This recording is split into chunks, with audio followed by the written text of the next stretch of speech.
Yes, you guys saw the title right. The iPhone 17 will change everything.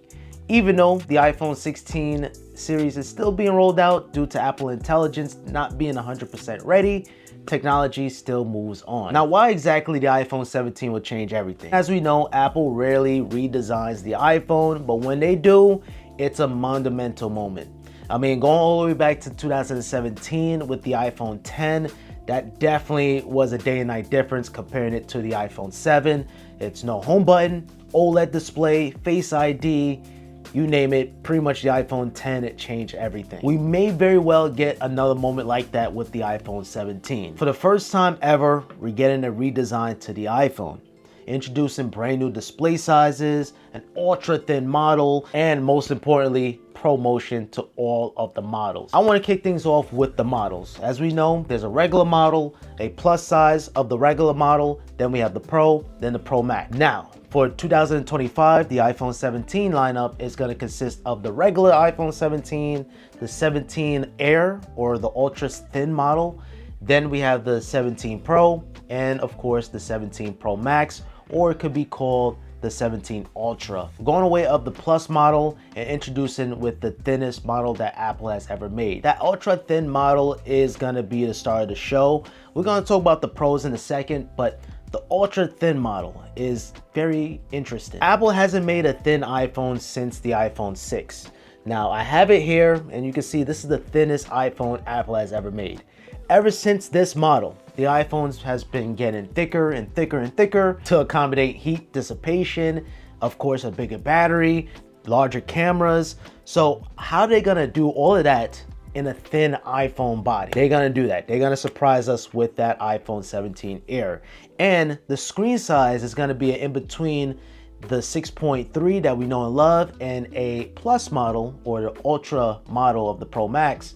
It's gonna come in at 6.6 inch display. So that ultra thin model is gonna be that middle ground between a large iPhone while being thin. Even looking at the iPhone 6 now, how thin, this is it. This is a 6 Plus. This was my phone back in high school.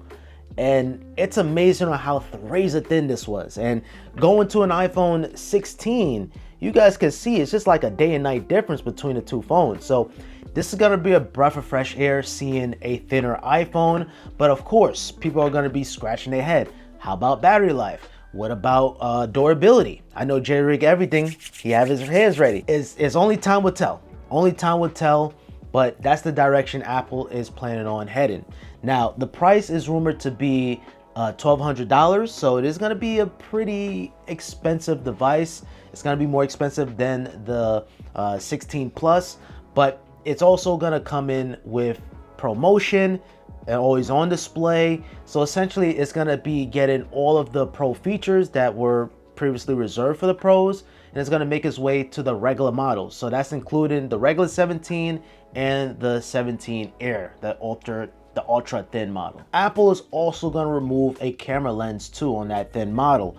So we're going back to a singular lens camera. So right now, the regular models come with two, we're going back to one. And of course, this may seem like it's a downgrade, but what if I tell you this is actually an upgrade?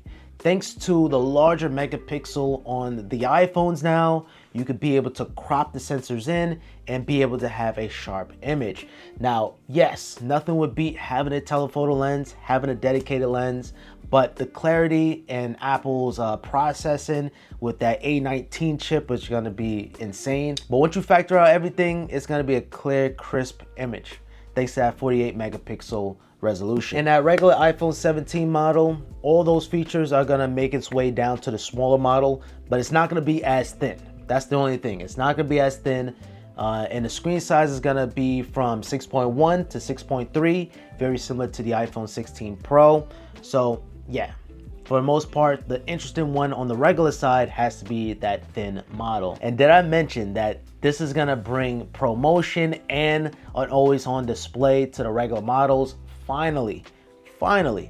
That is one of the reasons why people go with the Pro models, just thanks to the ProMotion. ProMotion makes it seem like you're just breezing through iOS and just makes everything feel more snappier. I'm happy that this is working its way down to the regular models. And I think this is gonna kind of cannibalize the Pro sales because If you have all the Pro features on the regular models, why would someone buy a Pro? And well, like I mentioned before, you have that extra camera lens, so you have a better clarity on the zoom. Potentially better battery life might even be a factor, because that ultra thin model is not going to be onto the Pros. The Pros is still going to be kind of thick. So all that stuff is going to factor in. Only time will tell. This is still early in development, but Apple is playing around with different camera modules. So you guys see how the back of the iPhone looks like. They're gonna change this look. So it might be horizontal, it might be a vertical. And for crying out loud, Apple is planning on changing the materials. So they think about reverting back to aluminum. So instead of titanium on the Pro series iPhones, they're gonna bring aluminum. And the reason for that is titanium is a premium material and all, but it's hard to kind of dissipate heat. They try their best with the iPhone 16, but with the 17, aluminum might be the best option just to keep the phone as cool as possible. I know the iPhone 15, when they first introduced titanium, it was a nightmare. Phones were just overheating, you couldn't use it. And they fixed it with the 16, but it still gets pretty hot to the touch. Especially when I was in Arizona, it was pretty hot, but it was just a bunch of dimming. But aluminum might be the best bet. And not only that, it's gonna make the phone even lighter. Aluminum is lighter than titanium. Not by much, but it's lighter. Now you guys are probably wondering, with that aluminum frame, how are they gonna have wireless charge or the MagSafe? They could very well have a little sliver of glass on the back, but the railings will be aluminum with the camera module on the top. Very similar to an iPhone 5, basically, where, well, not the glass on the top, but just inverted. So have the glass in the center part so you can conduct wireless charge while having the aluminum frame on the top and on the frame to dissipate the heat. I think that's the route they're gonna go with, but like I said, this is early in development. We don't know how the final design is gonna look like, but expect a major redesign to the iPhone. And in terms of the screen size, it's gonna be exactly the same. 6.3 for the regular Pro and 6.9 for the Pro Max model. Now, in terms of the camera updates, it's expected to have a front-facing megapixel increase. So we get a 24 megapixel, which is well needed, because if you look at the competition, Apple is getting washed with the selfies. I mean, Samsung and especially Pixel looks so nice and bright and brings in the skin tones. But with the front facing on the iPhone, it's cool, it's fine, but it could be even better. And with the 17 Pro Max model, is expected to get a 48 megapixel telephoto lens. So as you guys can see, the ultra wide and the main lens, it has a 48 megapixel, but the telephoto on the 16 still has that 12 megapixels, so 48 megapixels is gonna be a pretty big jump. And like I said earlier, the Pro models is just gonna have that telephoto lens, while it's gonna be absent on the regular models. That goes for the 17 and the 17 Slim. That's only reserved for the Pro. And in terms of just the, I guess you could say the boring stuff, Apple is planning on removing the SIM tray to more countries next year. So further pushing that no SIM card slot thing, which I dislike. I absolutely miss the SIM card slot. Anytime you're traveling international, we're not ready for that yet. And here in the US, it's fine. When I'm traveling, I gotta carry around a Pixel or a Samsung, just due to the fact of having that SIM card slot. Just makes things easier. Pop the SIM card in, pop it out when you don't need it. But with the iPhone, it makes things a little difficult. But be prepared for the lack of a SIM card tray. Is coming to more countries. Wi-Fi 7 is expected to all of the iPhone 17 models. And on top of that Wi-Fi 7, it might even be custom made by Apple themselves, and as well as a dedicated 5G modem chip. So Apple is making their own chips. They own 5G antennas, they own Wi-Fi 7 chips. So once you make everything, all the components, you further can support it a little bit longer in terms of just parts, and they don't have to rely on this company or that company. They make their own parts. So this is rumored to come first to the iPhone SE 4, which is rumored to come out sometime in the spring next year. But yeah, it's gonna work its way up to the iPhone 17. But man, the iPhone 17 is really gonna shake up the game. It's not gonna bring that major redesign that we saw with the iPhone 10, but it's enough changes to say like, wow, this is gonna be worth upgrading. Anytime when Apple changes the way how the camera modules look, or even make the screen a little bit bigger. It definitely makes a difference. And it's even rumored that the 17 Air is gonna surpass the thinness of the iPhone 6. This is like, if you hold an iPhone 6, this is bananally thin.